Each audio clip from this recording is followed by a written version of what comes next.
Amém, queridos. Paz do Senhor mais uma vez, todos. Vamos então para o nosso estudo bíblico.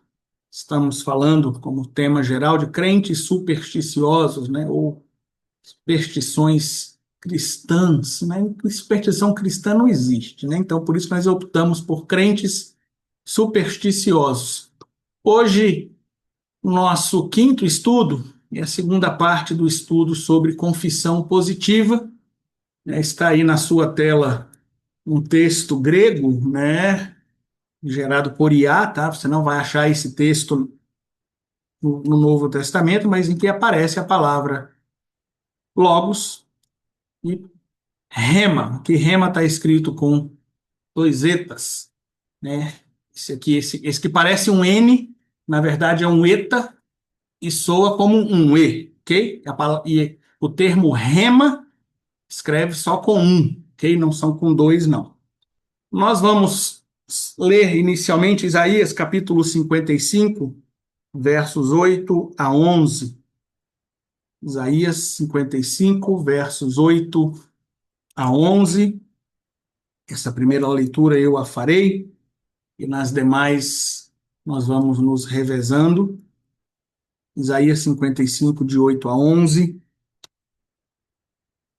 Diz assim: Porque os meus pensamentos não são os vossos pensamentos, nem os vossos caminhos os meus caminhos, diz o Senhor. Porque assim como os céus são mais altos do que a terra, assim são os meus caminhos mais altos do que os vossos caminhos, e os meus pensamentos mais altos do que os vossos pensamentos. Porque assim como desce a chuva e a neve dos céus, e para lá não tornam, mas regam a terra e a fazem produzir e brotar, e dá semente ao semeador e pão ao que come, assim será a minha palavra que sair da minha boca. Ela não voltará para mim vazia, antes fará o que me apraz e prosperará para aquilo que a enviei. Amém. Uma palavra dita pelo próprio Deus. Então, quando ele diz aí, será a minha palavra que sair da minha boca, é Deus falando, a palavra do Senhor que sai da boca do Senhor. Ok? Recapitulando o que nós vimos até aqui, vimos na semana passada, nós fizemos uma introdução sobre essa questão da confissão positiva, né? A confissão positiva, ela vem ao mesmo tempo que derivada, né, da questão da distorção da profecia. A palavra a confissão positiva é um pouco oriunda disso, né? Mas tem um pouco mais, tem alguns outros vieses, né, que a gente também abordou. Então, ela está aí nessa temática. Bem, se eu falo e acontece, se eu profetizo, né, eu posso profetizar a hora que eu quiser que a coisa vai acontecer. Então, se eu falar algumas coisas boas, elas vão acontecer. Falamos da história da confissão positiva, mostrando que na origem, né, a pessoa, né, que a criou, Kimby, né, que na verdade Kimby foi discípulo de uma outra pessoa que criou a escola, uma escola na qual ele juntou pensamentos esotéricos, espiritistas e, meu Deus do céu, de feitiçaria mesmo, né? Ele criou um novo pensamento, o nome da escola era Novo Pensamento, em Boston, Massachusetts, e Kimby passou a frequentar essa escola, Kimby, um pastor batista. E aí Kimby, então, resolveu, por que não pegar esses ensinos, essa ideologia, né, essa ideia que misturava feitiçaria, espiritismo e mais uma série de coisas, e, né, buscar algumas bases bíblicas. E aí nasce a confissão positiva. Né? Nós vimos isso na semana passada. Trouxemos os ensinos da confissão positiva. O que ela diz? Né? A história de você falar e a coisa ser gerada. Né? Mostramos algumas pessoas aqui no Brasil que são os expoentes, vamos dizer assim, desta linha de pensamento. Pessoas, ou né, pastores, vamos, né? Não deixam de ser pastores, né? Dizem que são pastores, tem nome de pastor, ou bispos, né, ou né, vice-Jesus, que ensinam isso abertamente na televisão, escrevem livros sobre isso e mostram, e falamos o que elas ensinam, né? Mas pegamos um texto bíblico, que é o texto de Provérbios, né, o poder, a vida e a morte estão no poder da língua.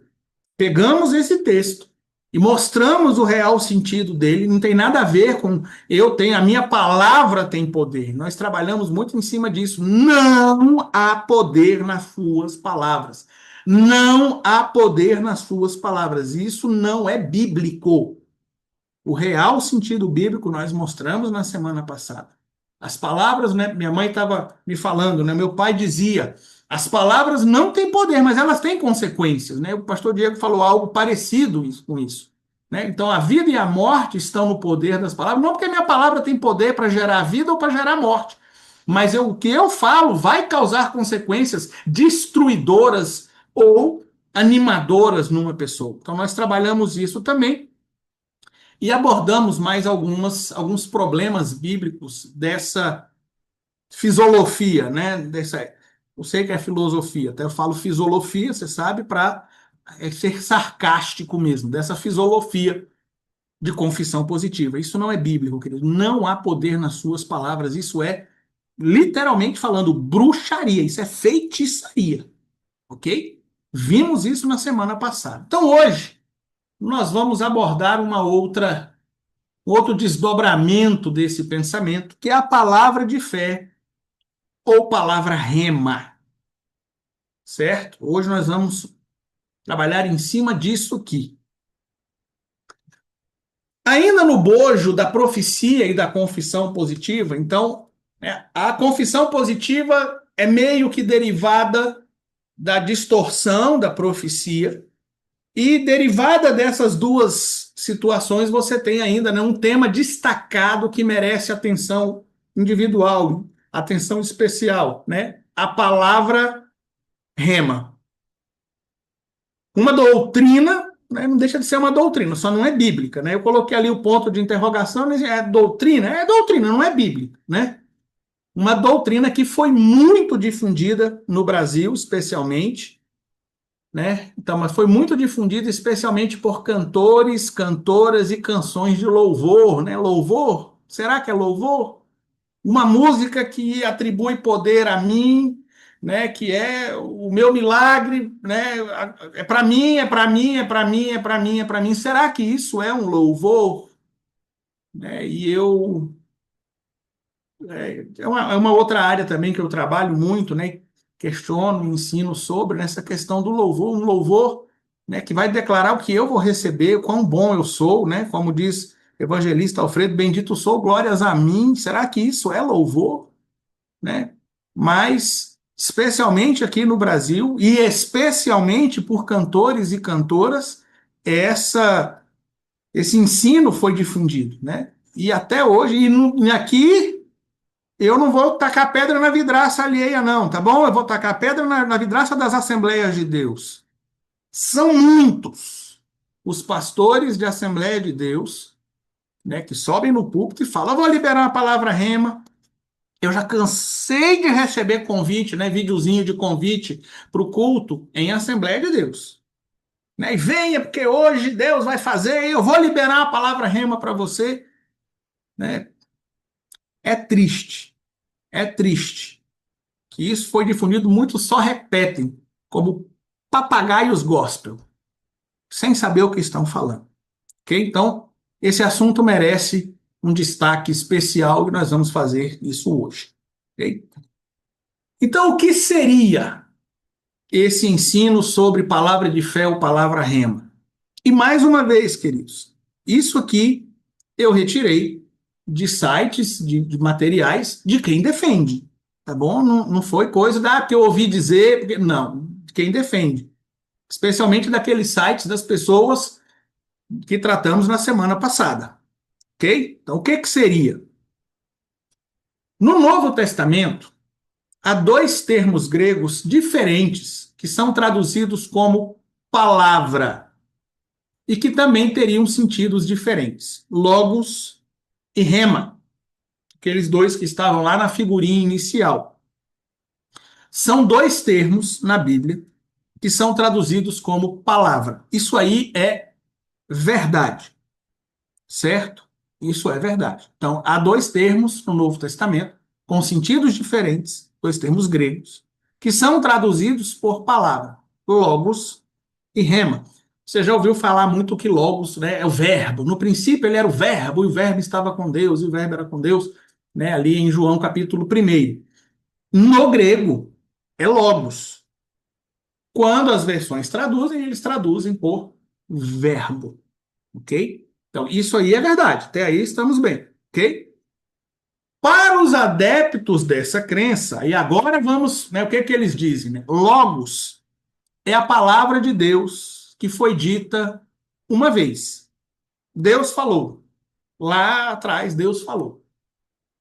Enquanto rema é a palavra dita pela segunda vez, em afirmação da primeira, quase como uma profecia.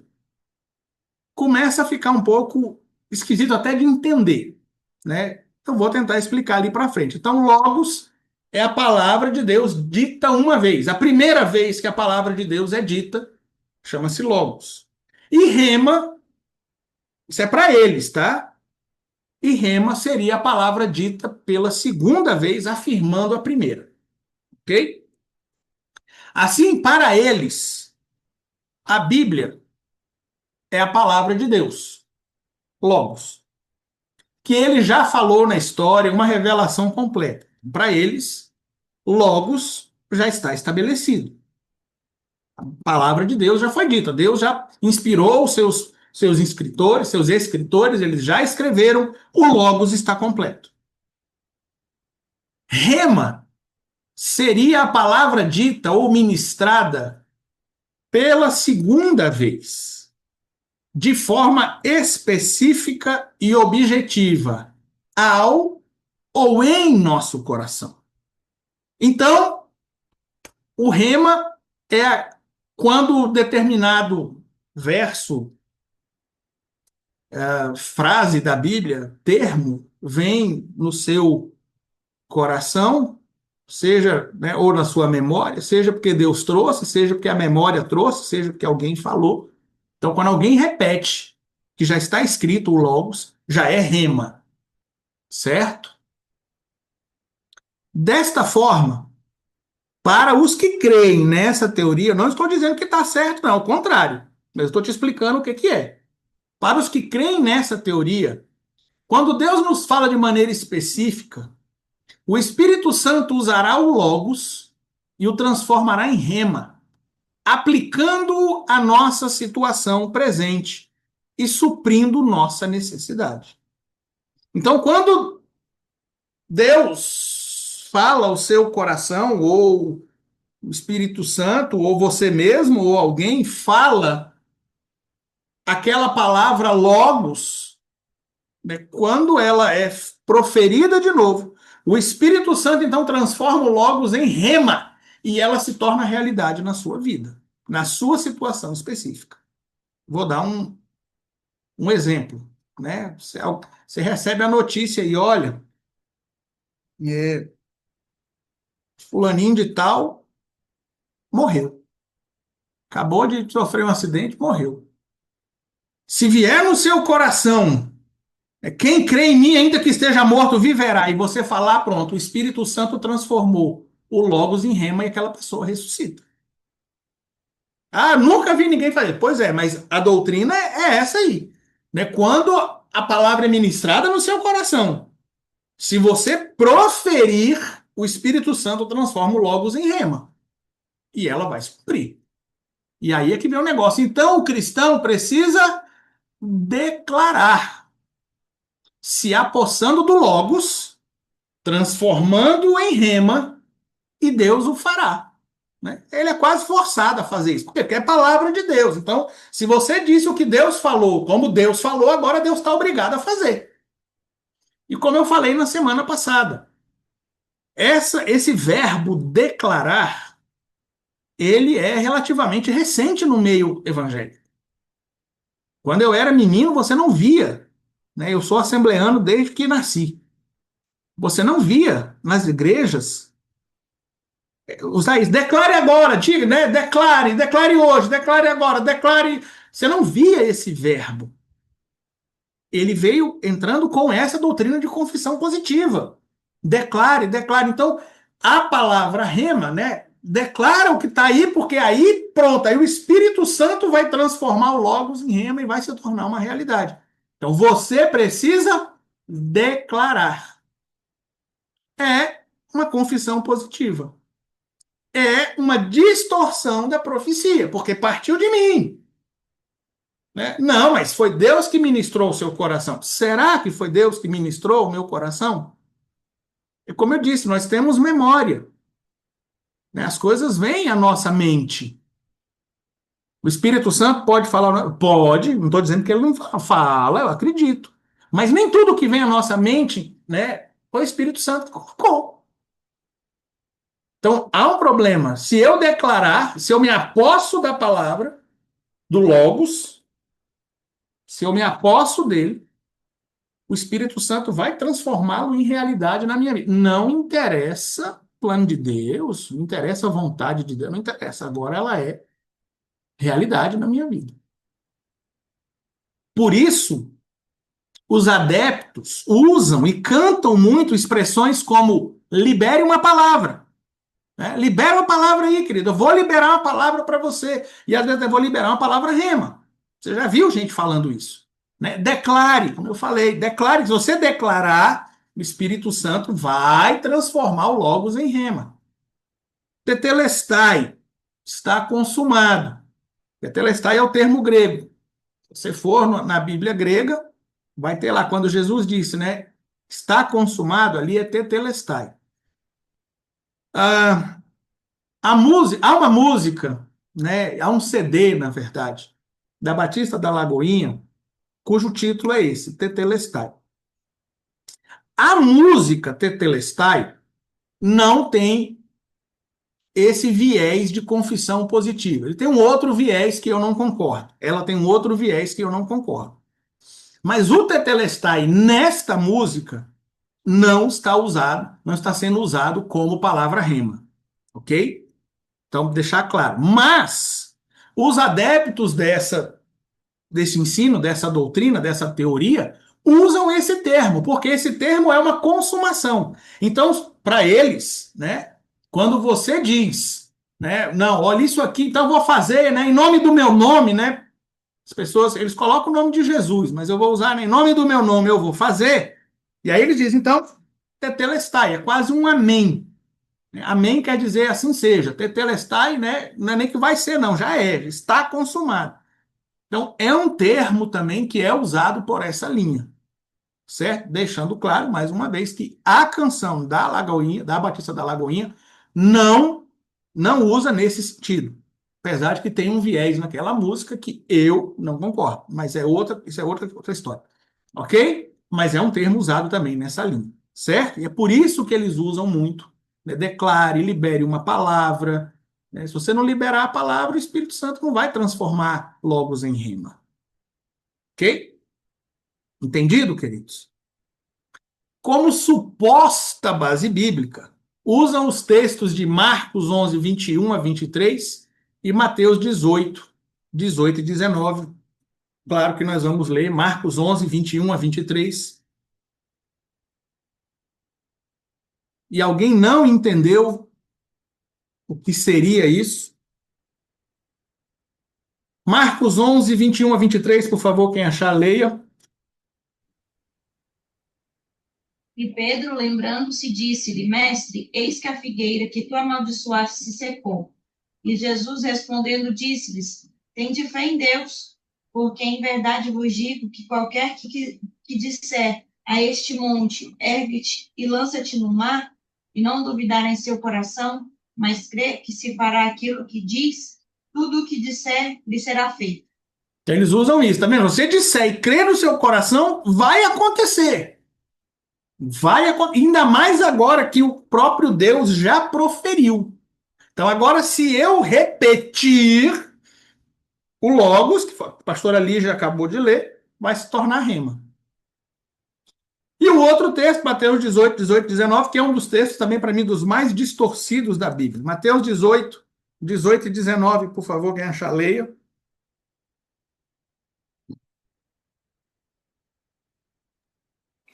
Em verdade vos digo que tudo o que ligares na terra será ligado no céu, e tudo o que desligares na terra será desligado no céu. Também vos digo que, se dois de vós concordarem na terra acerca de qualquer coisa que pedirem, isso lhes será feito por meu Pai que está no céu. Pronto. Vocês resolveram ligar aqui na Terra, está ligado no céu. Resolveram desligar aqui, está desligado. E se dois concordarem aqui, meu amigo, pronto. Acabou. Tá? O céu não tem nem opção. Agora vai ter que ser feito. Então, essas são as duas bases bíblicas principais. Ok? Não são as únicas. Ok, queridos? Entendido? Alguém não entendeu o que seria isso? Porque se não entender o que seria, não vai conseguir entender o resto do estudo. Ok? Alguém não entendeu? Fale agora. Ok, então vamos seguir. Nós vamos começar refutando no grego. Vai ser um estudo um pouco mais, não vou dizer complicado, eu vou tentar simplificar. Mas uma vez que você tem um termo grego, rema, na verdade são dois, né? Rema e logos. A primeira coisa que eu preciso fazer para refutar isso é refutar o termo grego. Porque, na verdade, não é isso que os termos estão dizendo. Ok? Então, nós vamos começar pelo grego e depois eu abordo a questão na teologia, vamos dizer, pura. Ok? Vamos primeiro falar de logos e rema. O que eles dizem? Há dois termos, né? Os dois termos, logos e rema, são traduzidos como palavra. Então, logos é a palavra de Deus, dita a primeira vez. Rema é a palavra que alguém diz a segunda vez. E aí ela se torna realidade. O Espírito Santo transforma o logos em rema. Certo. Então vamos lá. De fato, os termos logos e rema figuram entre os termos, né? Faltou um S ali. Figuram entre os termos que são traduzidos como palavras, como palavra no Novo Testamento, mas não são os únicos. Então veja, queridos, logos e rema são sim traduzidos como palavra. Isso aí é verdade. São algumas das traduções. Okay? São alguns dos sentidos das palavras logos e rema. Mas eles não são os únicos termos. No Novo Testamento há outro termo que também é traduzido por palavra. Né? Em Hebreus 7:9 há o termo epos, que é palavra certa, resposta, relato, narrativa, ordem. Por que ele foi desprezado? Vamos lá em Hebreus 7:9. Na ACF não vai estar a palavra palavra, ok? Porque ela é uma expressão, no português ela foi traduzida como uma expressão idiomática. Mas eu vou chegar lá. Hebreus 7:9, por favor. E por assim dizer, por meio de Abraão até Levi, que recebe dízimos, pagou dízimos. Como eu falei, não aparece aí a palavra palavra, certo? Não aparece o termo palavra. Mas aí, né, por assim dizer, esse dizer no grego é o termo epos, que literalmente quer dizer palavra, né? Palavra certa, né? Então, vamos usar o significado literal, né? Então, e palavra certa é, né? E a questão é, certo? Então, ele não aparece na ACF assim, mas o significado é palavra, né? Por que esse termo foi desprezado? Por que não usa logos, rema e epos? Né? Não são só dois termos, são três. Então, a doutrina precisava aí, né, achar um uso para o epos. Né? A resposta é óbvia, porque ele não atende aos interesses teológicos. O termo só aparece uma vez na Bíblia. Sim, mas aparece. Mas aparece. Tem muitos termos que aparecem só uma vez na Bíblia e eles têm um significado profundíssimo.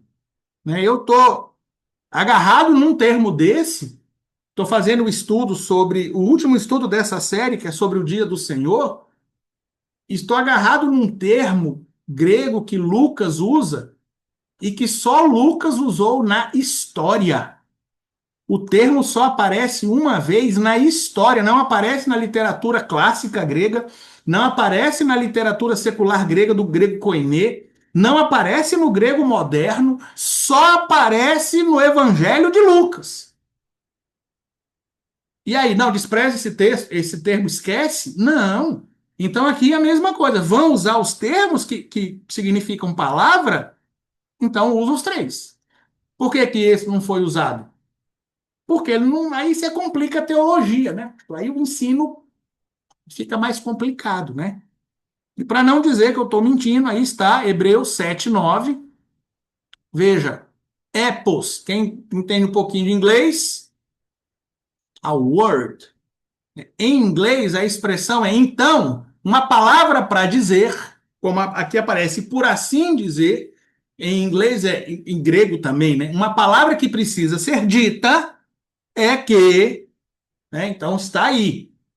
E isso aí é do site Bible Hub, ok? Você consegue lá no... Meu Deus, hoje minha memória está terrível.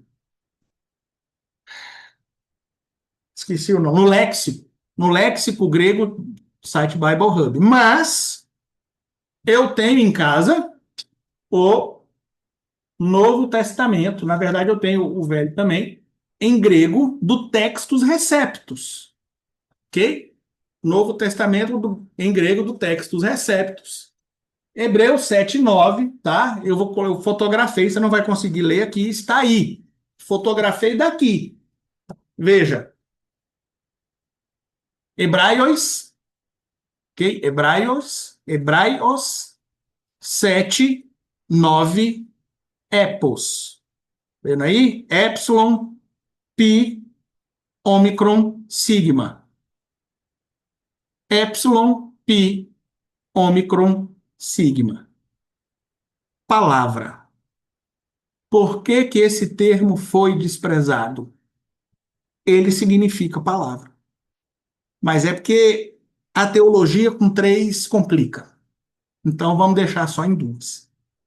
Ok? Também é relevante que os sentidos semânticos dos termos logos e rema não são os dados por essa teoria. A teoria diz que logos é a palavra proferida uma vez na história por Deus, é a palavra de Deus. Rema é a palavra repetida. É isso que o termo quer dizer em grego, né? Logos, ideia, tema, assunto, afirmação. Rema, expressão, frase, ensino, doutrina, até ameaça. No texto do Novo Testamento aparece a palavra rema, certo? São sentidos bem diferentes. Você está vendo aí alguma coisa de primeira palavra dita, segunda palavra dita, palavra reafirmada? Aparecem logos afirmação. Mas você tem aqui também expressão, né? Nem mesmo nos campos semânticos há qualquer indício do ensinado. Vamos lá de novo. Léxico grego-português do Novo Testamento, veja aqui embaixo, baseado em domínios semânticos. Ou seja, ele pega essas palavras logos e rema e vê no Novo Testamento quais são os sentidos que essas palavras têm. Essas palavras podem ser aplicadas em diversos sentidos. Podem ser, não, são. No texto grego do Novo Testamento, estas palavras, logos e rema, são usadas em diversos sentidos. Então, até ameaça. Veja que a mesma palavra que é usada para ensino é usada para ameaça. E, queridos, eu tive o trabalho de ler todos aqui. Quem quiser, né, se quiser, eu fotografo todos e mando. Já fiz isso uma vez, faço de novo, né? Não tem nenhuma tradução, nenhuma aplicação dessas palavras no Novo Testamento com esse sentido. Primeira vez que a palavra foi dita, confirmação da palavra não aparece. Então, usar os termos gregos como base é distorcê-los, né? Eu até me atrevo a dizer que é querer, né, manipular quem não fala grego, né? Porque, né, quem fala grego, na verdade, são pouquíssimos. Essa doutrina, ela cresceu muito aqui no Brasil. Ela cresceu muito aqui. Por quê?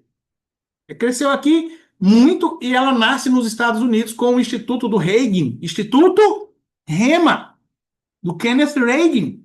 Nós falamos na semana passada, Instituto REMA. Mas não é uma doutrina que tá no mundo inteiro, explodiu no mundo inteiro, não. É muito nos Estados Unidos e principalmente no Brasil. Onde ela achou espaço é no Brasil. E quem são, ou quantos são os brasileiros que falam grego, que leem grego? São pouquíssimos, pouquíssimos, né? Na verdade, o grego koiné ninguém fala, tá bom? Só para você ficar sabendo, o grego koiné, as pessoas conseguem aprender a ler, não a falar. Outra história.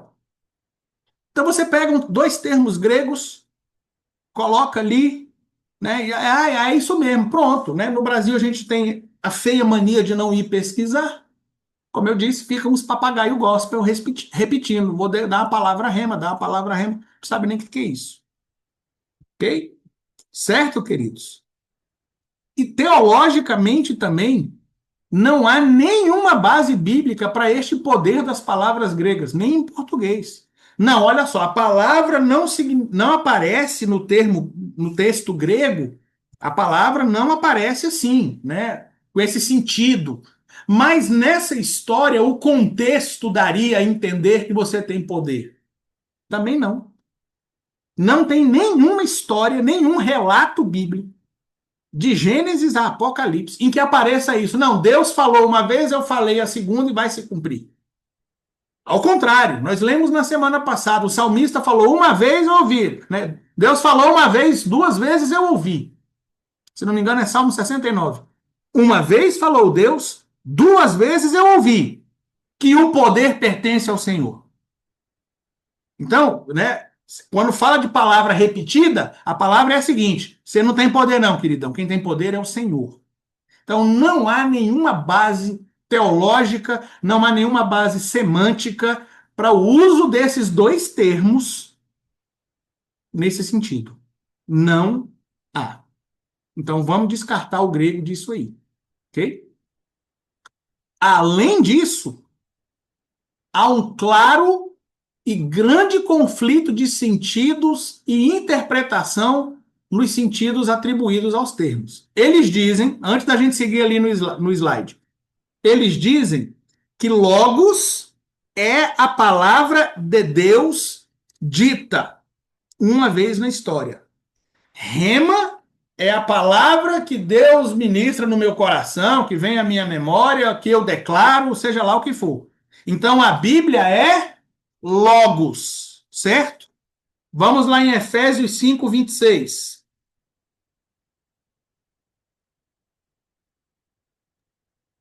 Alguém, por favor, leia. Para santificar, purificando-a com a lavagem da água pela palavra. Que palavra é essa aí? É a palavra de Deus. O contexto é esse, né? Para santificar quem? A igreja. Né? Santificar a igreja. Então, purificando a igreja com a lavagem da água pela palavra, pela Bíblia, pela palavra de Deus. Então, se na Bíblia logos fosse palavra de Deus e rema a palavra repetida, aqui no grego deveria ser logos, né? Para santificar, purificando-a com a lavagem da água pela logos, certo? Se a doutrina tivesse correta, aqui seria logos. Em Efésios 5, 26, seguindo no slide, o termo para a palavra é rema, mas se refere à Bíblia. Se a doutrina estivesse correta, o termo deveria ser logos. Então, na Bíblia, não. Essa ideia de que logos é palavra de Deus e rema é palavra repetida não encaixa, certo? E, de novo, para não dizer que eu estou, né, aí está, Efésios 5, 26, né, Então, para lavar, né, pela lavagem da água pela palavra, the word, remate. Você vai dizer, mas não é rema, é remate. Isso aí é uma questão de flexão no grego, tá? Você tem o grego, ele mostra se a palavra é feminina, masculina ou neutra, o tempo verbal, tudo isso é mostrado por esse final, tá? Rotestestem, tem uma série de coisas que a gente precisa decorar quando a gente estuda o grego para identificar aí. Então você tira o radical. O radical qual é? Rema. Se fosse palavra de Deus, seria logos, né? Logoste. Logoste seria, mas não é logoste, é remate. E isso aqui quebra totalmente essa doutrina. Logos na Bíblia, na própria Bíblia, logos nem sempre se refere à palavra de Deus, dita por Deus. E nem sempre na Bíblia, rema se refere à segunda vez que essa palavra é dita. Efésios 5:26 é um exemplo disso. Ok, queridos? Entendido? Alguém não entendeu? Então vamos lá, naquele texto que eu considero um dos mais distorcidos da Bíblia, Mateus 18, 18 e 19. Já que nós estamos refutando, vamos refutar então, né, como eu disse, pelo grego. Já que eles vão usar termos gregos, vamos começar pelo grego. Mateus 18, 18 e 19, nós já lemos, tudo que ligardes na terra será ligado no céu, e tudo que desligardes na terra será desligado no céu. Né? Tudo que dois concordarem na terra será, né, feito no céu. Basta crer, pronto. É isso mesmo? E aqui eu não vou nem chegar no grego. Aqui eu só vou mudar o idioma do texto, tá bom? Esse texto é muito distorcido. Na verdade, para mim, é um dos mais distorcidos da Bíblia. Dos mais distorcidos. Né? Tem uma leva de textos bíblicos que são muito distorcidos. Se formos infiéis, ele permanece fiel, porque não pode negar-se a si mesmo. Esse texto é muito distorcido. E esse aqui também. Né? Então, esse texto é muito distorcido, pois o sentido em português indica uma ordem, e aqui eu estou dizendo uma ordem no sentido de sequência, tá? Não uma ordem de mandar, uma ordem, uma sequência, na qual algo é primeiro desligado na terra e após emitida a ordem terrena, e assim, aí o mandado terreno, tal algo é desligado no céu. E é isso que você vê nos círculos de orações das Assembleias de Deus por aí, certo? Não, vamos orar aqui, tudo que nós ligarmos aqui, então será ligado lá. É isso, é assim que as pessoas leem esse texto. Só que não é isso que esse texto está dizendo. Ok? Mas no original grego, a ordem é diferente. Quando algo é desligado na terra, é porque já foi ligado ou desligado no céu. O tempo verbal grego mostra isso. O que acontece aqui é um reflexo do que já aconteceu lá, e não o contrário.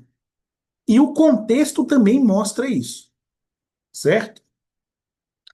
O verso em inglês, como eu disse, eu não preciso nem chegar no grego, mostra isso mais facilmente, com deve ter sido. Aqui tem muitas pessoas que falam inglês, né? Que podem atestar isso que eu estou falando. Veja, o verso em inglês aparece aqui, ó. Shall have been bound. Bound é ligado. Então, deve ter sido desligado. Aqui é ligado. Ou deve ter sido desligado. Tudo que vós ligardes na terra deve ter sido ligado no céu. É bem diferente. Começou lá para chegar aqui e não daqui para lá. Ok? Conseguem ver a diferença? Eu sei que tem, né, tem gente aqui que não fala inglês, né, que não fala grego. Acho que, na verdade, né, só se o Alfredo falar grego. Eu fiz umas noções de grego, né, como eu disse, ninguém fala grego. A gente lê o grego koiné, na verdade. Então, veja, querido, shall have been bound. Deve ter sido ligado. Deve ter sido desligado. A ordem é diferente.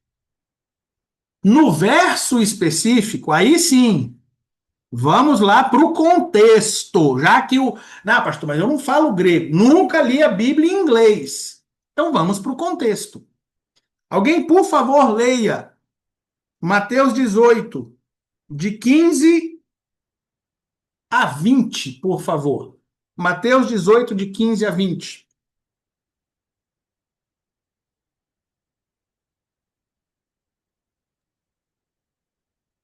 Ora, se teu irmão pecar contra ti, vai e repreende-o entre ti e ele só.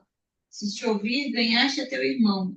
Mas, se não te ouvir, leva ainda contigo um ou dois, para que pela boca de duas ou três testemunhas toda a palavra seja confirmada. E, se não as escutar, dize-o à igreja. E, se também não escutar a igreja, considera-o como um gentio e publicano. Em verdade vos digo que tudo o que ligardes na terra será ligado no céu, e tudo o que desligardes na terra será desligado no céu. Também vos digo que, se dois de vós concordarem na terra, acerca de qualquer coisa que pedirem, isso lhes será feito por meu Pai que está nos céus. Porque onde estiverem dois ou três reunidos em meu nome, aí estou eu no meio deles. Queridos, tem um contexto o verso, né? A gente fala só ali, né? Em verdade vos digo que tudo quanto ligado na terra será desligado no céu. Mas essa frase foi dita dentro de um contexto. Jesus está falando como é que você lida com um irmão que te ofende. Vai nele, conversa com ele. Ele te ouviu? Não, ele não te ouviu. Ou te ouviu, né? Ganhou o seu irmão. Não te ouviu? Chama duas ou três, uma ou duas testemunhas. Ouviu? Não ouviu. Leva-o perante a igreja. Não ouviu? Considera-o gentil e publicano. O que que é isso? Desliga. Tira essa pessoa da convivência. Como o apóstolo Paulo vai dizer depois, lá na frente, falando aos Tessalonicenses. E aos Coríntios também. Né? Ó, manda embora. Por quê?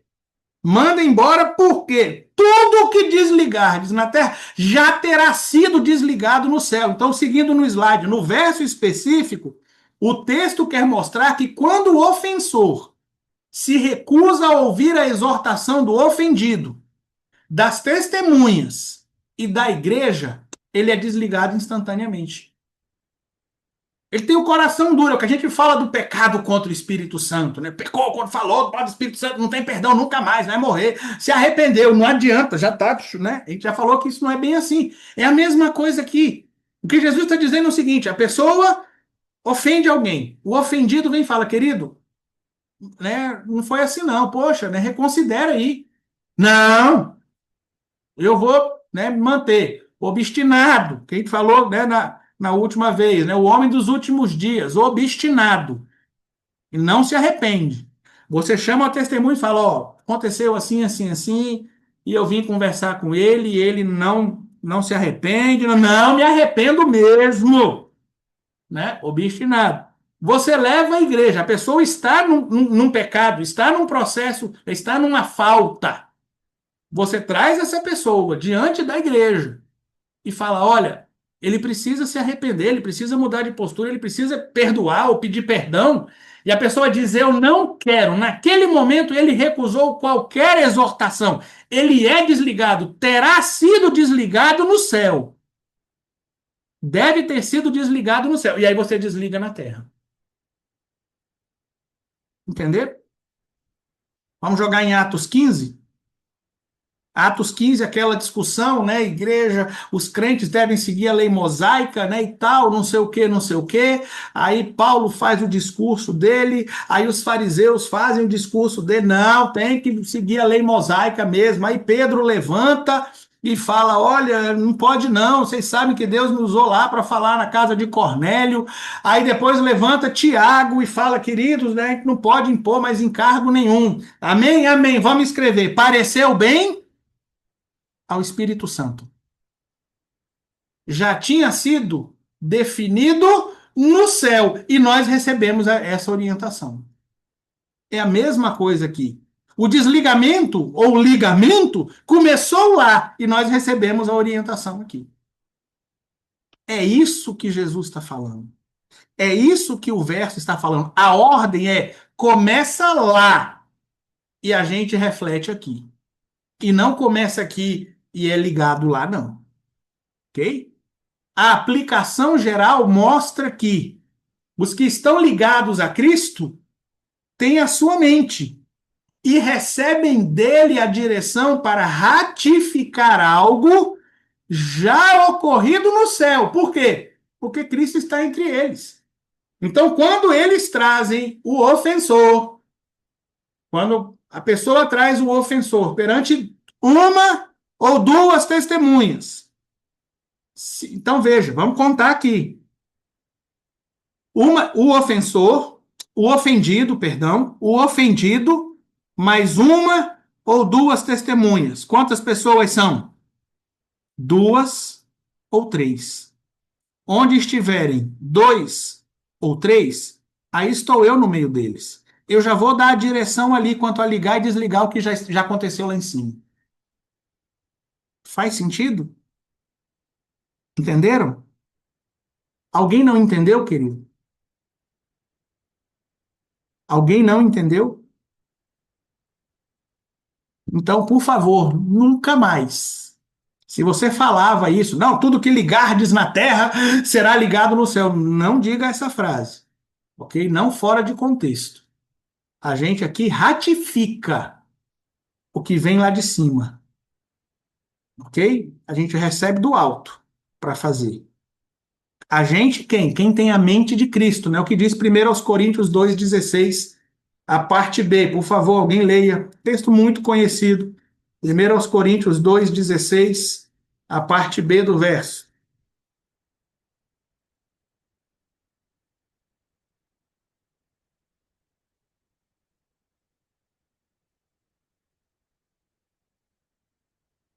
Diz assim: mas nós temos a mente de Cristo. Então a gente recebe de Cristo o que deve acontecer. Ligar ou desligar, a gente vai receber de Cristo, porque já foi ligado ou desligado no céu. Como os apóstolos em Atos 15. Pareceu bem ao Espírito Santo e a nós, mas em que momento você vê ali o Espírito Santo? O Espírito Santo estava guiando os discursos e as decisões.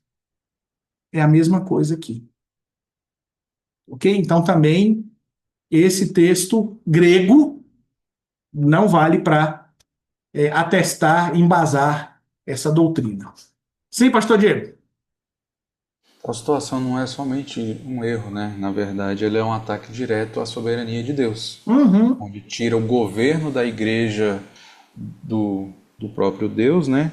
A cabeça, e transfere para com os homens, né? Sendo os homens, então, ali os totais direcionadores de tudo que vai acontecer, né? E eu pegando aqui a Bíblia LTT, e ela faz justamente essa colocação dentro do corpo do texto, né? Ela fala justamente já tendo sido ligado. Ela deixa muito bem explícito isso dentro do próprio texto. Obrigado. É verdade, a LTT, eu me esqueci. LTT é a Bíblia de texto literal, querido. É uma Bíblia muito boa também. Ela não é uma Bíblia de leitura diária, tá? Não é uma Bíblia de leitura diária, é uma Bíblia de estudo mesmo, mas ela traz essas nuances, esses detalhes do grego, trazendo o que realmente está no texto grego, como deveria ter sido traduzido, vamos dizer assim, ou como deve ser lido. A Bíblia é muito, muito, muito boa e o texto dela é Textus Receptus. Então é muito, muito, muito boa mesmo. Recomendo mesmo, né? E vacilei de não tê-la usado. Obrigado, pastor Diego, pela lembrança da LTT. Mas tá aí, né? A LTT traz essa nuance que é importante. Já é algo que já aconteceu lá. E a gente só recebe se tiver a mente de Cristo, ok? Porque Cristo está entre duas ou três testemunhas, ok? Uma ou duas testemunhas. Ok, queridos? Então, o texto grego não serve, o texto de Mateus 18, 19, não serve para embasar essa doutrina, ok? Ou seja, o homem não tem autoridade nenhuma. Na verdade, o homem não decide. Foi decidido lá em cima. Cristo é a cabeça do corpo que é a igreja. Foi isso que o pastor Diego acabou de falar, né? Você tira a soberania de Deus, você tira a liderança, né, que é de Cristo, a liderança da igreja, que é de Cristo, e é ele quem define e vai guiar e vai dizer: não, sou eu ligo. Eu vou arrumar mais outro aqui, nós vamos ligar, e aí, meu amigo, a cabeça que se vire para arrumar, né? O nome disso, querido, é convulsão. Quando um membro faz alguma coisa que a cabeça não mandou, o nome disso é convulsão, ok? E no corpo de Cristo não tem isso, não. A cabeça define e os membros fazem, ok? Sim, pastor Diego. Trazendo para uma questão até um pouco mais vivencial e prática, né? Nós estamos estudando tudo isso porque muitos já deveriam ter sido desligados pela igreja, pois já foram desligados pelo próprio Deus, né? É uma verdade, né? É uma verdade verdadeira, triste, mas verdadeira, né? Muitos que já foram desligados pelo próprio Deus, mas que não foram desligados pela igreja. Por quê? Porque, na verdade, eles já não estão ligados ao corpo, né? Eles criaram um próprio corpo, em que primeiro eles, depois os outros homens, mas sempre o homem é o centro. Mas o homem não tem autoridade nenhuma, ok? E Cristo falou isso até para Pilatos, né? Foi para Pilatos. Foi para Herodes, não, foi para Pilatos. Nenhuma autoridade que fora dada se do alto não viesse. Você só tem autoridade porque veio do alto. O homem não tem autoridade nenhuma.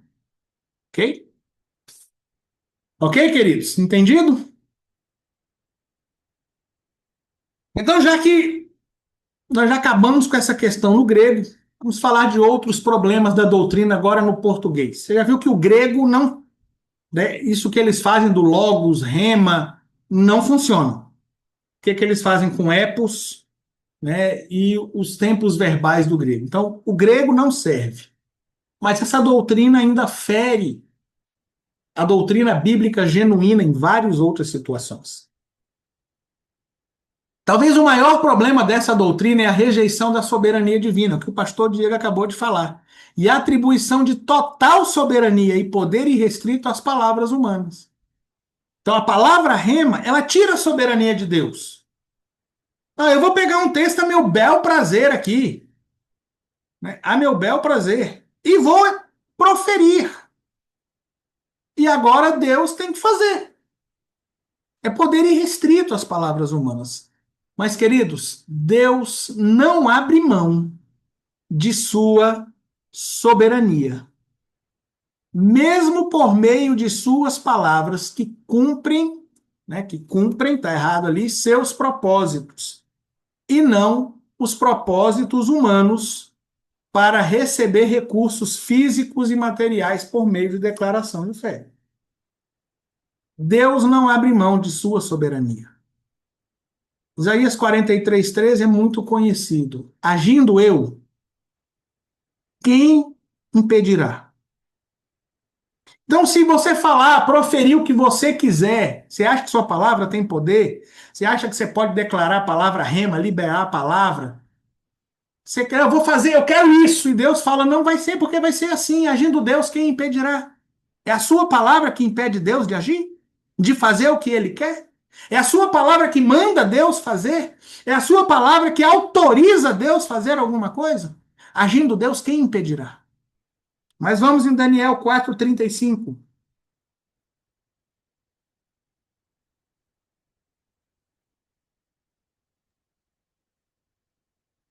E todos os moradores da terra são reputados em nada, e segundo a sua vontade ele opera com o exército do céu, os moradores da terra. Não há quem possa escorvar a sua mão e diga: que fazes? Queridos, segundo a sua vontade, a vontade de Deus, ele opera com o exército dos céus e os moradores da terra. E não há quem possa estorvar a sua mão. Não é a sua palavra. Deus não abre mão da sua soberania. Inclusive, né, mesmo por meio de sua palavra, que cumpre, é sua palavra que cumpre, não está errado não, está certinho. Mesmo por meio de sua palavra que cumpre seus propósitos. A palavra do Senhor cumpre o que ele quer, foi o que nós lemos, né? Assim será a palavra que sair da minha boca. Ela não voltará para mim vazia. Antes fará o que me apraz. Me o Senhor, não me eu. Certo? A palavra do Senhor cumpre os propósitos que ele estabelece. Não você, não eu, não a minha palavra. Então, cumpre os propósitos do Senhor e não os meus caprichos, né? Não, eu preciso de mais dinheiro, eu preciso de saúde, eu preciso. Querido, se Deus quiser que você morra a míngua, você vai morrer a míngua. O plano de Deus é isso aí, né? A gente precisa entender. Deus não abre mão da sua soberania. Ok? Esse é o primeiro problema dessa doutrina. Segundo problema é que a palavra de Deus, a Bíblia, perde seu real valor e importância e passa a ser apenas um livro de palavras mágicas para aplicações pessoais, contrariando o que ela mesma afirma de si.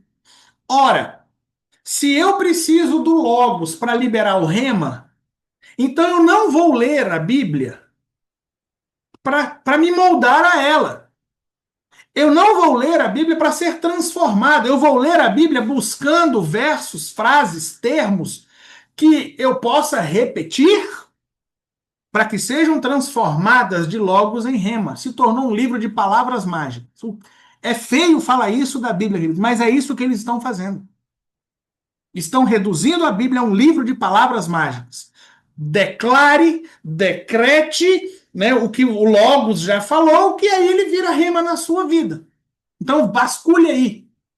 E é o que falta a essas pessoas, é leitura bíblica genuína. Leitura bíblica para ser moldado, mudado, para aprender, né, a fazer a vontade do Senhor que a Bíblia ensina. Nós vamos falar ainda isso. Vamos lá em Deuteronômio 6, 1 e 2.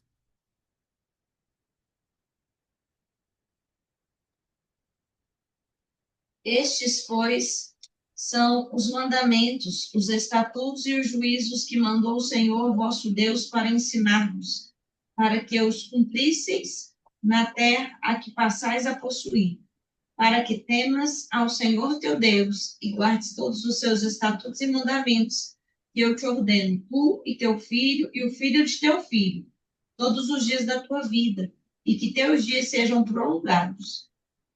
Veja aí. A Bíblia não diz que é um livrinho para você sair procurando coisas para se satisfazer, não. Mandamentos, estatutos e juízos para que a gente cumpra. A Bíblia é a palavra de Deus que nos ensina o caminho à salvação do Senhor, nos mostra quem é Deus, nos mostra o amor de Deus, nos mostra como obter a salvação por meio de Jesus Cristo e como viver conforme a vontade, conforme a santidade de Deus. Não é um livrinho de palavras mágicas para você receber tudo o que você quiser, não. Ok? Outro problema. A Bíblia se moldaria a nós, e não o contrário. Não, agora, né, eu vou pegar a Bíblia para usar nesse sentido. Agora mudou a conveniência, então agora eu vou usar nesse sentido. Né? A gente falou, hein? Houve uma época que a gente falou muito aqui sobre ética situacional, e como isso entrou na igreja. Né? Não, agora me convém entender dessa forma, então agora eu entendo assim. Agora me convém, então eu vou distorcer a Bíblia para que ela se molde a mim. Na verdade, queridos, nós nos moldamos a Bíblia. Quero ler os dois textos, são muito conhecidos, você já conhece até de cor. mas eu quero ler os dois textos. Hebreus 4, 12 e 13 e 2 Timóteo 3, 16 e 17. Que a palavra de Deus é viva e eficaz e mais penetrante do que qualquer espada alguma de dois gumes. Penetra até a divisão da alma e do espírito e das juntas e medulas, e é apta para discernir os pensamentos e intenções do coração. E não há criatura alguma encoberta diante dele, antes todas as coisas estão nuas e patentes aos olhos daquele com quem temos de tratar. A palavra de Deus, ela penetra, ela vai lá na divisão da alma e do espírito, separa, ela discerne. Em momento nenhum está dizendo que a gente molda, que a gente usa aqui. Ao contrário, quando aparece na Bíblia, o apóstolo Paulo fala, eu não sou desses, não, que ficam distorcendo a palavra de Deus, né, pro seu bel prazer. Eu não me moldo a Bíblia. Eu me moldo a Bíblia, não a Bíblia que se molda a mim. Ok? 2 Timóteo 3, 16 e 17. Toda a Escritura é divinamente inspirada e proveitosa para ensinar, para repreender, para corrigir, para instruir em justiça, para que o homem de Deus seja perfeito e perfeitamente instruído para toda a boa obra. Ensinar, repreender. Nós tratamos disso na última série, né? Nos últimos estudos da última série. Perseverança em Cristo, né? Perseverança na fé em Cristo. Eu tratei exatamente desses versos. Ensinar, repreender, corrigir, instruir. Não aparece aí prosperar, enriquecer, né? Não é, queridos. A Bíblia está aí para nos moldar mesmo. Aqui está errado. Vai doer.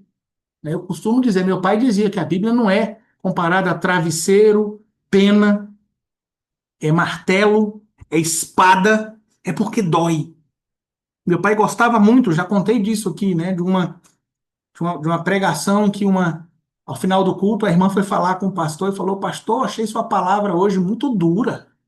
Ela me feriu muito. Ele falou: Querida, me perdoe. Eu não queria te ferir, eu queria te matar. Porque é para matar o velho homem. É para matar a carne. Então, a Bíblia é o padrão ao qual nós nos moldamos, e não o contrário. E essa doutrina vai distorcer isso. Agora, eu uso a Bíblia conforme a minha conveniência. A Bíblia se molda ao que eu quero. E não é isso que a Bíblia ensina. Ok? A Bíblia não seria a única inerrante e inspirada palavra de Deus, pois a palavra do cristão teria a mesma autoridade. Não é não? E em um tempo em que a Bíblia já está sendo muito questionada, né?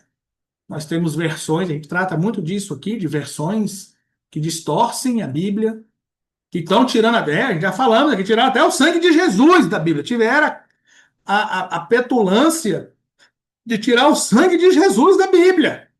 E está todo mundo aplaudindo. Essas versões estão conforme os melhores originais. Né? É mesmo? Então, em tempos em que a Bíblia já está sendo distorcida, agora eles pegaram a palavra do homem e colocam no mesmo nível. A Bíblia tem autoridade? Tem. Mas a minha também tem. A minha palavra também tem. Porque se eu falar o que a Bíblia diz, agora tem que acontecer. Vamos lá. Números 23, 8 e 12, Deuteronômio 4, 35.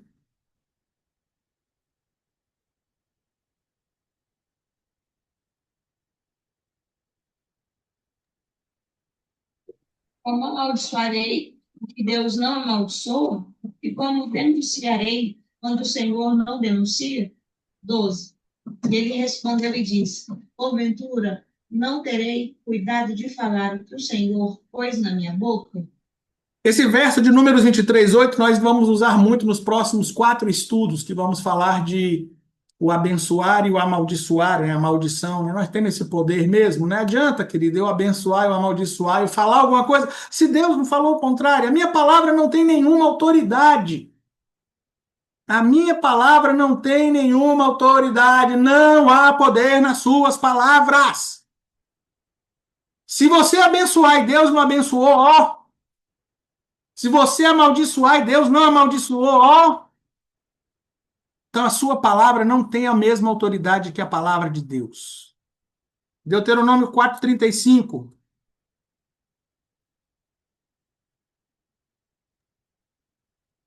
A ti te foi mostrado para que soubesses que o Senhor é Deus. Nenhum outro há senão Ele.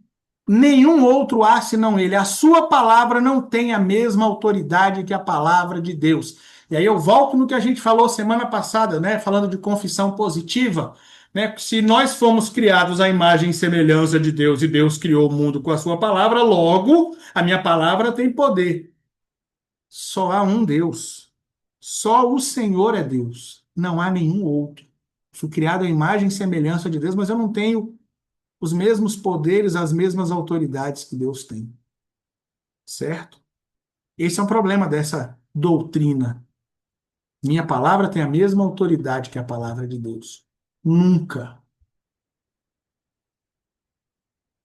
Outro problema, né? A vida cristã seria pautada pelas remas e não mais pela palavra de Deus como fonte de alento, exortação, edificação. É como eu falei. A gente não, as pessoas começam a ler a Bíblia buscando se satisfazer, achar as suas remas. O que que eu posso ler e decretar aqui que vai mudar, né? Que vai mudar a minha situação, vai me deixar mais rico, mais saudável, mais bonito, mais cheiroso. O quê?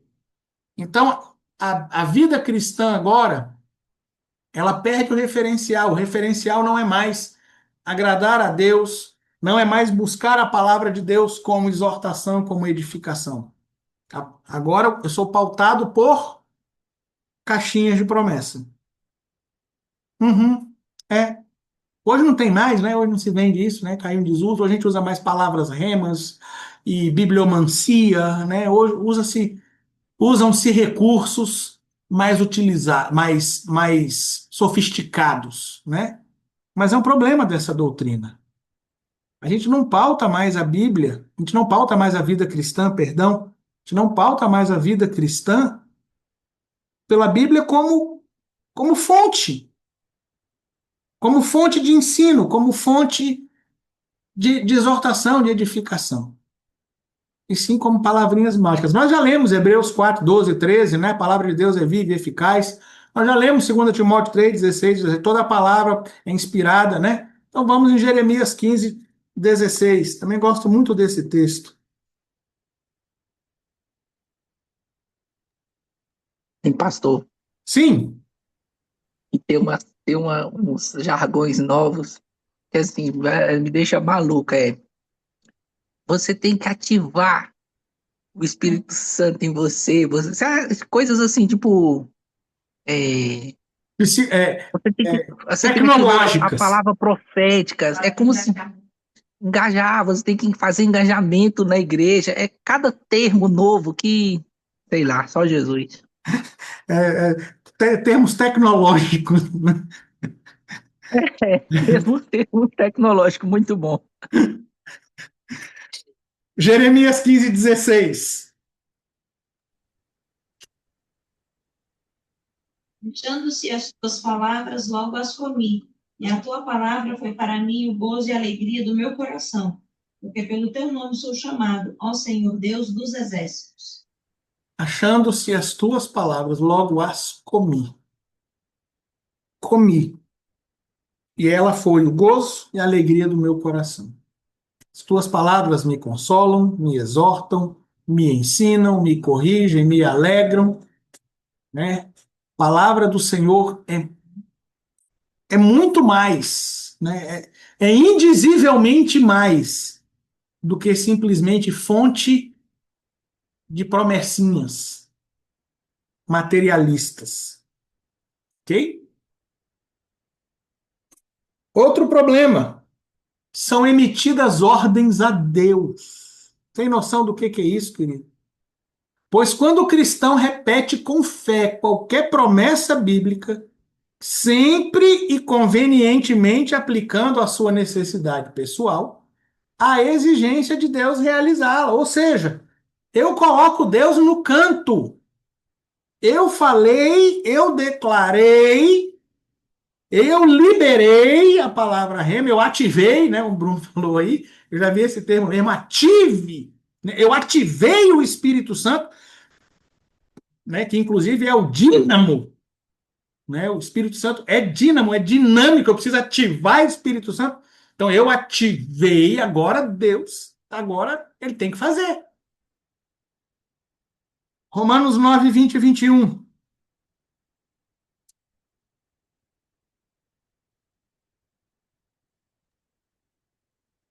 Mas, ó homem, quem és tu que a Deus replicas?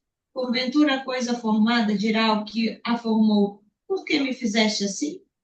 Ou não tem o oleiro poder sobre o barro, para da mesma massa fazer um vaso para a honra e outro para a desonra?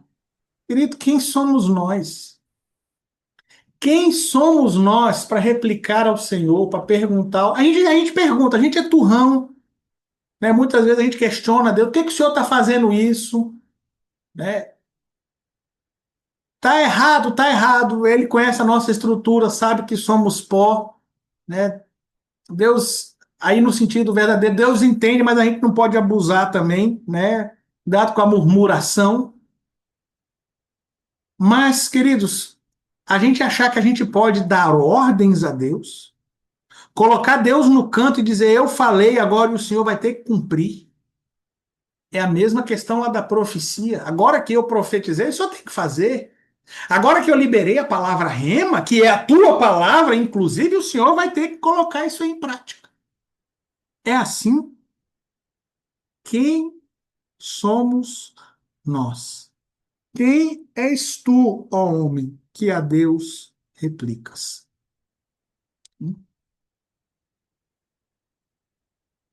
Outro problema, né? Supostas bases bíblicas construídas pelo uso exclusivo de textos, né? Marcos 11, 21 a 24, Mateus 18, 18 e 19. Nós lemos esses textos. E é tudo isso que embasa, são esses dois textos, é mesmo. E só tem esses dois textos na Bíblia. E o que que eu faço com 1 de João 5,14? O que que eu faço com Tiago 4,3, por exemplo, e muitos outros? Vamos lá. 1 de João 5,14.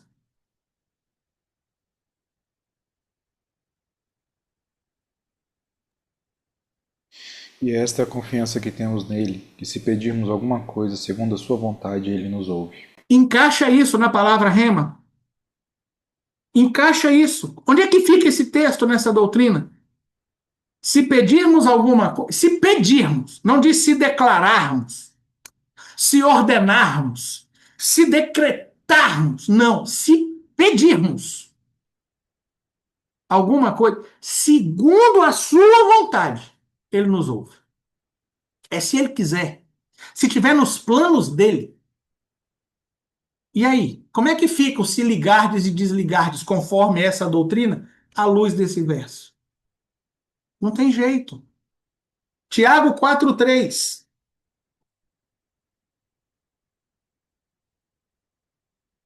Pedis e não recebeis, porque pedis mal para gastardes em vossos deleites. Como é que fica isso à luz da palavra rema? Não, mas eu estou decretando exatamente o que eu quero para o meu deleite. É ou não é? Querido, qual oração que você faz ao Senhor? Eu sei que, né, nós os que aqui estamos, graças a Deus, somos pessoas esclarecidas, né? O pessoal do Oicos é muito consciente disso. Graças a Deus a gente, né, não faz, né? Pedir, Senhor, né? Como o pastor Diego, o áudio do pastor Diego, né? Senhor, se for da tua vontade, faz que a tua vontade seja a minha vontade. Né? Graças a Deus a gente não tem isso, mas as pessoas vão hoje orar ao Senhor assim, Senhor, eu quero a casa, eu quero, né, os 4 Cs que eu falo, né, casamento, casa, carro e concurso. As pessoas chegam assim. Então, a oração hoje que é ensinada por essa doutrina, pela confissão positiva, né, é exatamente isso, o seu deleite. As pessoas hoje chegam diante de Deus pedindo as coisas para gastarem seus próprios deleites. E aí, pedis e não recebeste, porque pedis mal. Como é que encaixa isso na palavra rema? As pessoas decretam a palavra rema é para os seus deleites. Onde é que entra isso aqui? Né? E esses dois textos, tanto Tiago 4,3 quanto 1 de João 5,14, eles se fundem na mesma questão. A gente tem que pedir conforme a vontade do Senhor, e não conforme a minha. Não é a minha palavra, é a dele. Tá vendo? Isso é um problema, essa doutrina. A criação de um outro evangelho, isso é muito, muito, muito sério, né? Gálatas 1:8 e 9, né? Se alguém vos pregar um outro evangelho, seja anátema. Se um anjo do céu, se eu mesmo pregar um outro evangelho, seja anátema. Pois é, essa doutrina cria um outro evangelho. Por quê? Porque esse, esse ensino de logos e rema, distorcido, diga-se de passagem, ele, seguindo no slide, né? Ele está oculto em interpretações alheias à semântica, alheias à exegese e à hermenêutica. Eu mostrei para vocês, como eu disse, se alguém quiser, só colocar lá no grupo, pastor, por favor, fotografe. Eu fotografo tudo. Eu mostrei que logos e rema não se aplicam, não tem a aplicação que é dada aí. Eu mostrei isso. Quem quiser, eu fotografo. Então, você precisa interpretar a Bíblia, e a Bíblia toda, o Novo Testamento todo, com uma outra visão, que não aparece aqui, está oculta, né? São as ciências ocultas das letras apagadas. Então você precisa reinterpretar, né? Pois rema seria a revelação que transcende a palavra escrita. Você tem noção do que é isso? Rema não é o que está aqui, é algo que transcende, né? Sim, evangelista Alfredo. Fredo?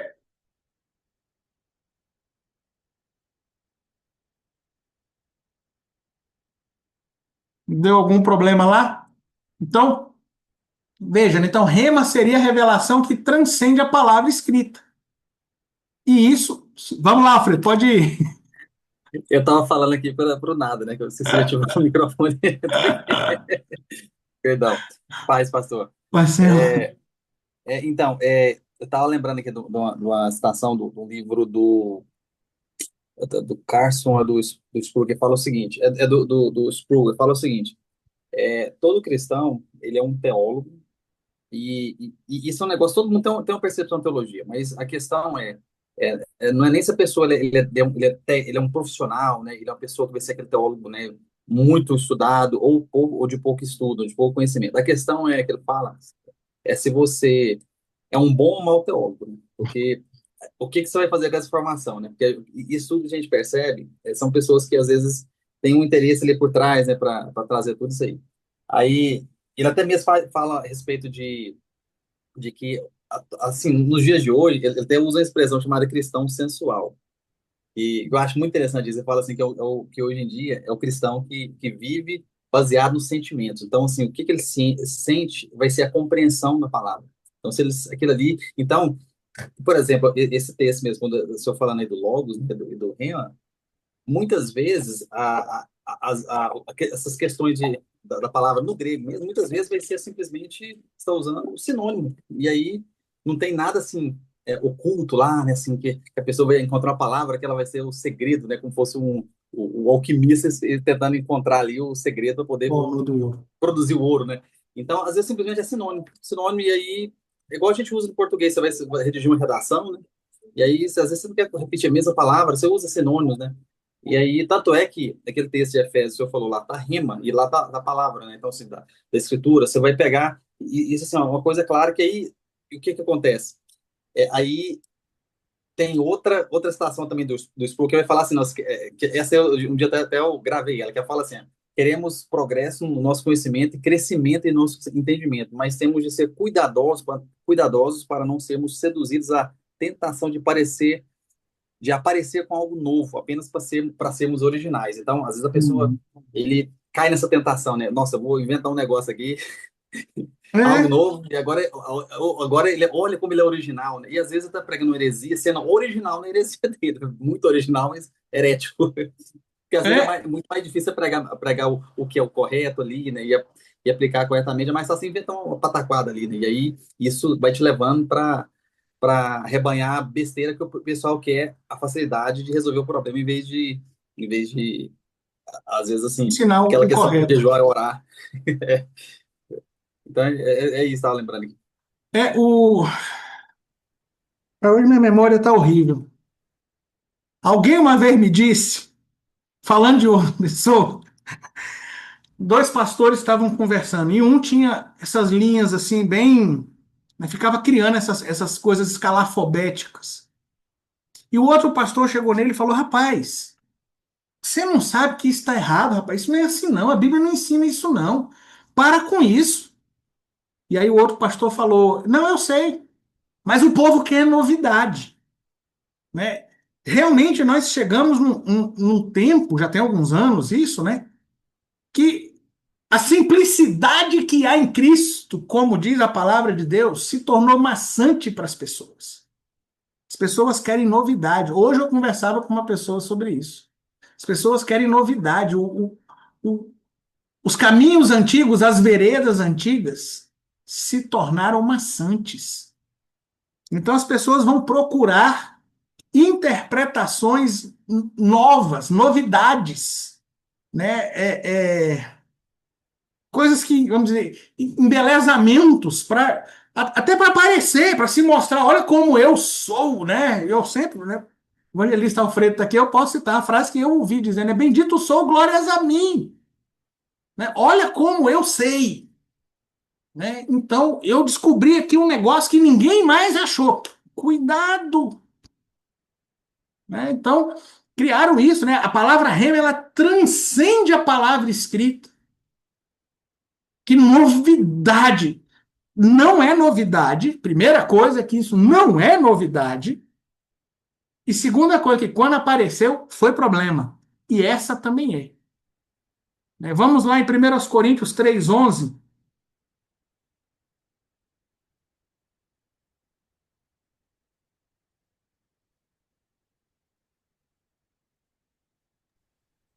Porque ninguém pode pôr outro fundamento além do que já está posto, o qual é que Jesus Cristo. Não tem outro fundamento, querido. Não tem outro evangelho. Não tem um. Ah, não, mas espera aí, porque aqui, se a gente juntasse. Quando eu era. Muitos anos atrás, antes de eu casar, quando eu casei, eu dava aula para juniores. E naquela época surgiu um cara que escreveu um livro chamado Código da Bíblia. Então você tinha que pegar o rolo hebraico, dividir em tamanhos certos, colocar um embaixo da outra, criar matrizes, jogar no computador que ele dava uma interpretação. Né? Sabe assim, olha a novidade que eu descobri. Ele escreveu um livro chamado Código da Bíblia.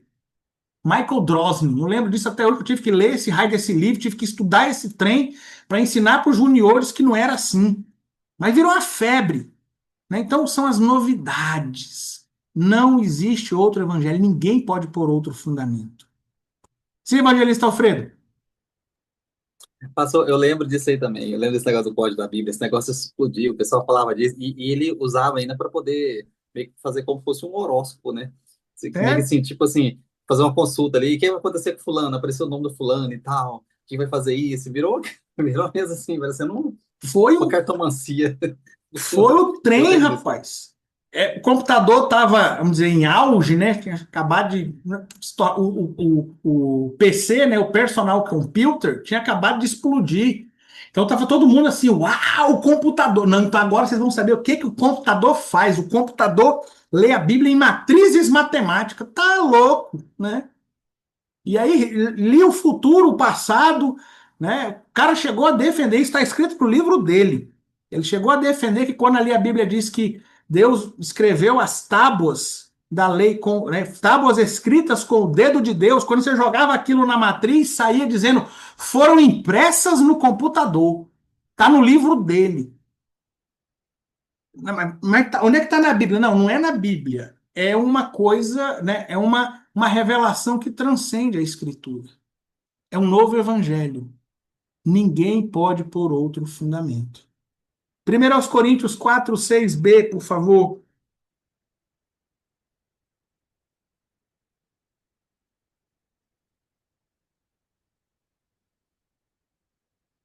Diz assim: para que em nós aprendais a não ir além do que está escrito, não vos ensoberbecendo a favor de um contra o outro.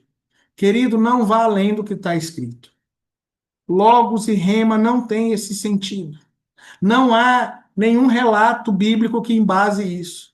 Não há nenhum campo semântico, domínio semântico que embase isso. Não vá além do que está escrito. Isso é a mesma coisa do gnosticismo. Como eu falei, essa ideia de um evangelho escondido, um conhecimento profundo, não é novidade. No século I isso já existia. Vamos lá em Apocalipse 2:24. Mas eu vos digo, a vós e aos restantes que estão em Tiatira, a todos quantos não têm essa doutrina, e não conheceram, como dizem, as profundezas de Satanás, que outra carga vos não porei. Esse conhecimento das profundezas de Satanás, isso estava muito arraigado no século I, especialmente mais para o final do século I, o gnosticismo, né? Gnose quer dizer conhecimento no grego. Então você tinha esse conhecimento diferente, era uma salvação diferenciada. É para quem tinha esse conhecimento que não estava aqui. Essa doutrina tem esse mesmo viés, né? Um conhecimento que não está aqui assim. É para quem sabe interpretar o rema, o logos, entendeu? É um negócio diferente, é um troço meio, né? Isso é gnosticismo. É um problema dessa doutrina. Estímulo ao fideísmo, né? Fé na fé. Confie na tua fé, né? Como se a fé fosse algo que você deve confiar. Você tem fé? Então pronto, você confia, né? Que é o texto de Marcos, né? Nós não trabalhamos muito termos de o texto de Marcos, mas é muito em cima disso. Você pedir com fé, ou creia na sua fé, né? Creia na sua fé. Eu vou voltar no texto de Marcos agora, né? Mas você tem fé? Então, se você pedir crendo, pronto, você tem fé na fé. Creia na fé, isso é fideísmo, né? Enquanto a Bíblia ensina que o foco da fé deve ser Deus, no próprio texto que eles usam. Vamos lá em Marcos 11:22. É o texto que eles usam como base. Marcos 11:22, por favor.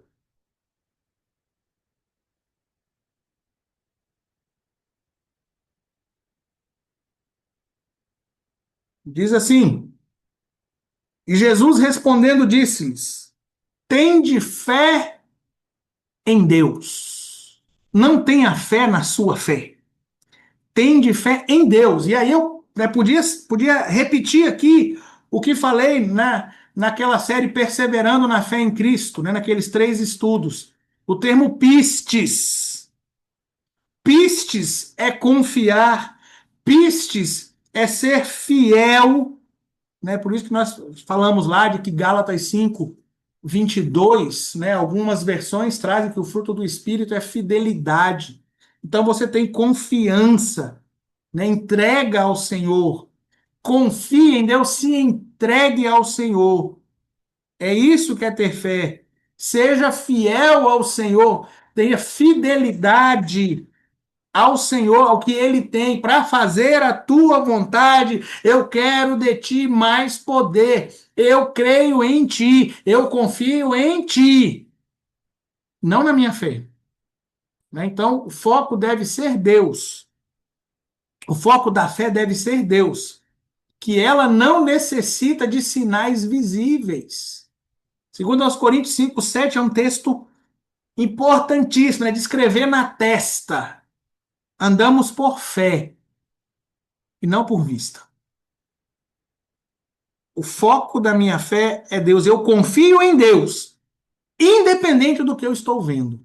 É difícil, é difícil, mas esse é o nosso alvo, né? O pastor Diego pregou no domingo muito bem sobre isso, né? Sobre o nosso alvo, né? Sede perfeitos. Você é perfeito? Não, não, mas eu estou me esforçando para ser. Eu me esforço para andar por fé e não por vista. A minha fé não precisa de sinais visíveis para crer no Senhor. João 20:29, por favor.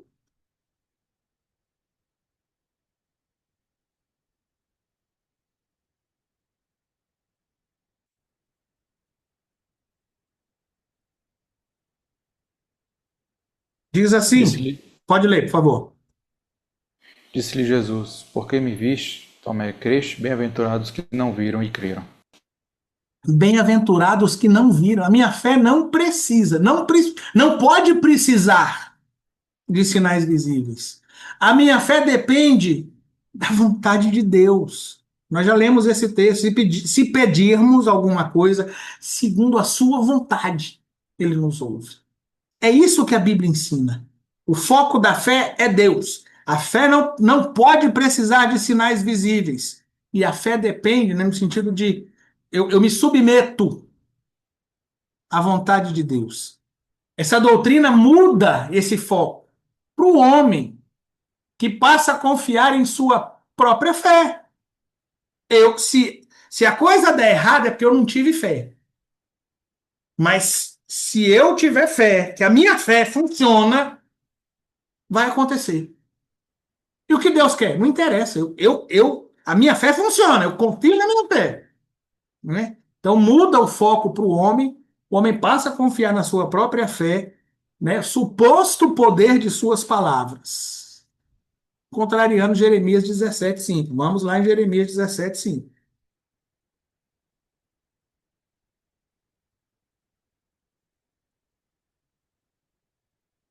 Assim diz o Senhor: Maldito o homem que confia no homem e faz da carne o seu braço e aparta o seu coração do Senhor. Maldito o homem que confia no homem. Né? O homem aqui, o ser humano, tá? Não é só do sexo masculino, não. É maldito o homem que confia no homem, inclusive em si próprio. Se você está confiando na sua fé, você não, né? Se alguém está confiando na sua própria fé, está confiando nele. Né? Maldito esse homem. A fé tem que ser em Deus. A fé não pode depender de sinais. E a fé se submete à vontade de Deus. É um problema dessa doutrina, o estímulo ao fideísmo. Ok, queridos? Tranquilo? Podemos então encerrar? Conclusão. Os ensinos da confissão positiva, popularizada por Kenneth Hagin, ele foi o discípulo de Kimby. Lembram disso? Os quimbistas, e Kenneth Hagin foi o mais ilustre, né, que superou os outros três, né? E ele popularizou isso, houve outras pessoas nos Estados Unidos que também trabalharam nessa linha. No Brasil, nós vimos também pelo menos três vertentes aqui no Brasil que adotaram essa linha, ou que são os expoentes, que adotaram essa linha, até as Assembleias de Deus já adotaram essa linha, infelizmente, né? Mas que são os expoentes. Então, os ensinos da confissão positiva, popularizada por Kenneth Hagin, que as palavras têm poder criativo e que a fé verbalizada influencia a realidade, são uma questão de falsidade literal, falsidade de interpretação e falsidade de aplicação. Tá tudo errado. Tá tudo errado, inclusive as bases históricas, né, que também têm seus pontos, suas ligações com a feitiçaria, inclusive, né? Isso é um problema, né? E embora a confissão positiva possa até ter um efeito psicológico positivo na vida de algumas pessoas, ela não opera nenhum sucesso ou cura e tem sido usada de forma manipuladora. Nós vimos isso. Querido, é claro que se você é otimista, isso te faz bem o seu psicológico, né? Isso é lógico. Né? Então, a confissão positiva, ela tem uma influência na sua emoção, no seu emocional, no seu psicológico. Agora, quer dizer que por isso o mundo espiritual está sujeito à sua confissão? Não. Não mesmo. Não há poder nas suas palavras. Não, não há. Não há. Poder místico, espiritual, não tem. Não tem. Ok? Tem sido usado para manipular, inclusive financeiramente. É importante que os cristãos saibam e entendam até os menores erros da confissão positiva, banindo-a de suas crenças e de seu vocabulário. Querido, eu sei que eu falei grego hoje aqui, né? Fui lá nos termos gregos, sei que você não vai se lembrar disso, Ah, existe um outro termo, como é que é mesmo? Eu sei que isso é difícil, né? O epos. Sei disso. Você não precisa saber disso, decorar isso, não vai cair na prova, né? Vai cair na sua vida.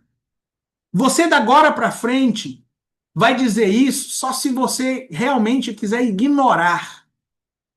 Você só vai repetir que há poder nas suas palavras se você quiser ignorar, porque foram mostrados até os menores erros, os erros semânticos do grego.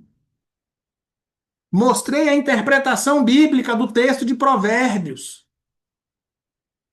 Você entendeu? Se sabeis essas coisas, bem-aventuradas sois se as fizerdes, disse Jesus. Então agora cabe a você, meu querido, extirpe isso, não fale mais isso que há poder nas suas palavras. Não libere palavra rema para ninguém, não. Não ative, né, o Espírito Santo, não ative as promessas de Deus. Querido, deixa disso. Você só segue nisso agora se você realmente quiser ignorar o verdadeiro ensino bíblico. Ok? Entenda, exclua isso da sua vida. Ok? Deus não é obrigado a nada. Ele opera com o exército dos céus e dos homens. Quem pode estorvar a sua mão? Agindo eu, diz o Senhor, quem impedirá? Quem obriga Deus a fazer alguma coisa? Não, eu falei que o Senhor tem que abençoar, agora o Senhor tem que abençoar. Eu falei que o Senhor tem que fazer, o Senhor agora tem que fazer. Quem obriga Deus a alguma coisa, queridos? Né? Principalmente a satisfazer caprichos humanos. Não, mas eu quero. Né? Então a fé não é uma solução mágica para reverter isso. Não, já que eu não obrigo Deus, então agora se eu crer, como a Bíblia diz, que dois ligarem na terra será ligado no céu, então eu criei, arrumei um outro que crê comigo, então agora a fé é a solução mágica do negócio. Agora Deus está obrigado. Não. E não há absolutamente nenhum poder místico nas palavras humanas. Eu falei, eu liberei a palavra rema. E agora o troço tem que fluir. Não, não tem. Não, não tem. Segundo a sua vontade, ele nos ouve. Assim será a palavra que sair da minha boca, disse o Senhor. Ela fará o que me apraz. Amém, queridos? Alguma dúvida, pergunta ou comentário?